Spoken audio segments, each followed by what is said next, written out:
Officials have confirmed 2 Greek Air Force pilots helping fight wildfires in that country were killed in a crash yesterday. Their plane went down shortly after releasing water on a fire in southern Greece. Meanwhile, the relentless wildfires have forced a record number of evacuations on Rhodes and Corfu. More than 20,000 people, mostly tourists, have been displaced.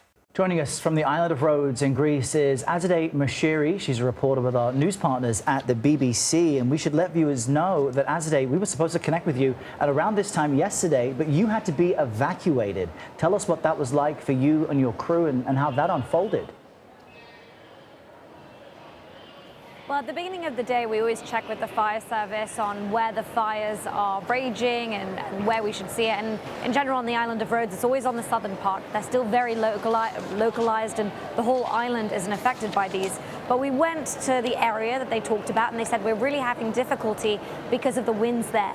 And as we were watching the smoke from a safe distance, there were firefighters around us. We were reporting responsibly in that sense.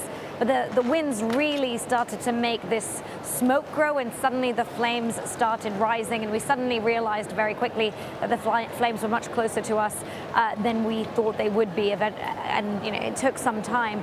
Suddenly, one of my cameraman's phones started ringing. We started getting the evacuation alert, and the firefighters started telling us to move. Now, for Gennady, the village that we moved to, it was a very difficult situation for the locals there because, again, we thought this was a safe distance, but that fire, that smoke started growing further, and eventually all the locals, all the volunteers, and all the firefighters themselves realized that this smoke and this fire was threatening yet another village, and then yet another village was evacuated, as was our crew.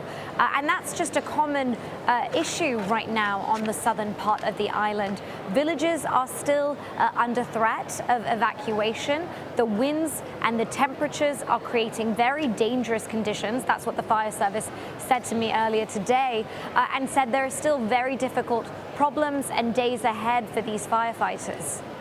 Azadeh, you have been, I see that you are there in the airport. We appreciate that you have been responsible following those evacuation orders. Just tell us a little bit more about what you're seeing there. We understand that there's a lot of people who are evacuating. Are tourists able to get out? Yes, there are still repatriation flights that are coming to Rhodes. Airlines are still taking people back home, people who've been through so many traumatic events on this southern part of the island. But there are still a lot of questions about whether governments should still say that it is safe to come to Greece. The Greek Prime Minister and officials insist that this is not happening across Greece, which is true. It's in localized pockets. But some customers are saying, well, we can't get a refund if we change our minds because government's travel advice is still that it's safe. So there's still a very big amount of debate and criticism about this.